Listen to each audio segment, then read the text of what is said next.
آج شیخ عرفان اقبال صاحب نے چودھری عامر صدیق بھائی ہیں ہمارے، اور ایشیا کی سب سے بڑی مارکیٹ لوہا مارکیٹ کے وہ بلا مقابلہ صدر منتخب ہوئے ہیں، اور ان کے ظہرانہ دیا گیا آج ان کے اعزاز میں کہ سب تاجروں کو آج انہوں نے یہاں اکٹھا کر کے آج جو اکٹھا کیا گیا تاجروں کو، میں سمجھتا ہوں وہ اس لیے کہ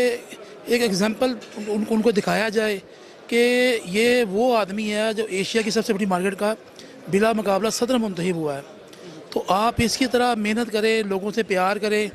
اور تاجروں کے کام آئیں، اور لوگ آپ کے مقابلے میں کوئی نہیں آئے گا، کیونکہ آپ مقابلہ کاموں کے ساتھ ہے، انسانوں کے ساتھ نہیں ہے۔ کام کا مقابلہ تھا، اور عامر صدیق جو ہے میرے بھائی ہیں،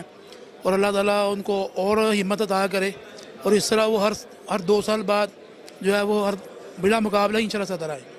میری نیک تمنائیں ان کے ساتھ ہیں۔ بھائی صاحب، آپ کی طبیعت ناساز تھی، اس کے باوجود آپ یہاں پہ آئے، اس کی کیا؟ دیکھیں، طبیعت میری واقعی ناساز ہے۔ میں پچھلے دنوں کافی چوٹیں لگی ہوئی، مجھے ایکسیڈنٹ ہو گیا تھا، تو لیکن تاجروں کے ساتھ، تاجر برادری کے ساتھ کچھ محبت، عامر صدیق صاحب کے ساتھ اس طرح کی محبت ہے کہ میں ان کی محبت میں رہ نہیں سکا، اور میں نے یہاں حاضری دی ان کے آگے، یہاں ان کی خوشی میں شامل ہونے کے لیے، کیونکہ میں ان کی خوشی میں ان کے ساتھ شامل ہونا